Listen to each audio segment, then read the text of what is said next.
রাই অনির্বাণের হাত থেকে ফসকে যাতে না যেতে পারে তার জন্য এবার রাইয়ের হাত পা বেঁধে রেখে রাইকে জিম্মি করে রাখার চেষ্টা করলো ঈশা। হ্যাঁ বন্ধুরা, ভিডিওতে লাইক দিয়ে দেখতে থাকুন। বারবার করে রাই যখন জোর জবরদস্তি করে ঈশাকে সরিয়ে দিয়ে পালানোর চেষ্টা করতে থাকে, ঠিক সেই মুহূর্তে ঈশা বলতে থাকে যে অঞ্জন, আমার মনে হয় না যে আর রিস্ক নেওয়াটা মোটো আমাদের জন্য ভালো হবে, তাই যত শীঘ্রই সম্ভব প্লিজ তুমি দড়ি এনে দাও আমাকে। এক্ষুনি রাইকে চেয়ারের সাথে হাত পা বেঁধে আমাদেরকে ওকে আটকে রাখার চেষ্টা করতে হবে, কারণ যে মানুষটাকে আমরা কথা দিয়েছি সেই মানুষটা এখানে এসে হতাশ হবে, খালি হাতে ফিরে যাবে, সেটা কোনোদিনও হতে দেওয়া যায় না। আর তুমি কতদিনই বা এরকম করে পালিয়ে বেড়াবে বলো তো?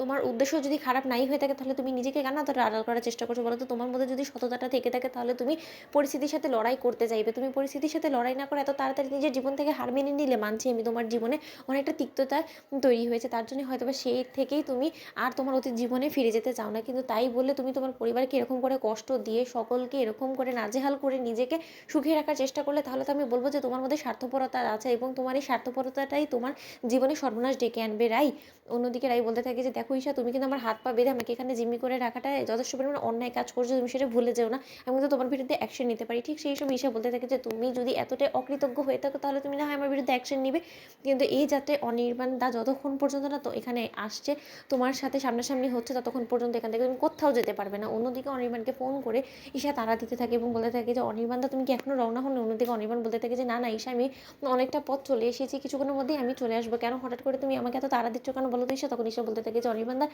যে ঘুঘুকে আমি ধরেছি সেই ঘুঘুতে এখন পালানোর প্রস্তুতি নিয়ে ফেলেছে, সে কিছুক্ষণের মধ্যে পালানোর ব্যবস্থা অব্দি করছিল, এখন আমি জোর খাটিয়ে তার হাত পা বেঁধে তাকে চেয়ারের সাথে বাঁধতে বাধ্য হয়েছি, তুমি প্লিজ এটা কিছু মাইন্ড করো না। অন্যদিকে অনির্বাণ বলতে থাকে যে ঈশা, তুমি একদম ঠিক কাজ করেছো, কারণ আমি চাই না যে রাই আর কোনো মতে আমার হাত থেকে ফসকে যাক, কারণ আমি অনেক বড় মুখ করে কিন্তু সকলের কাছে বড় কথা বলে এসেছি যে আমি যে করেই হোক না কেন রাইকে তাদের কাছে ফিরিয়ে দিব, তখনই আমি তাদের সামনে গিয়ে দাঁড়াবো।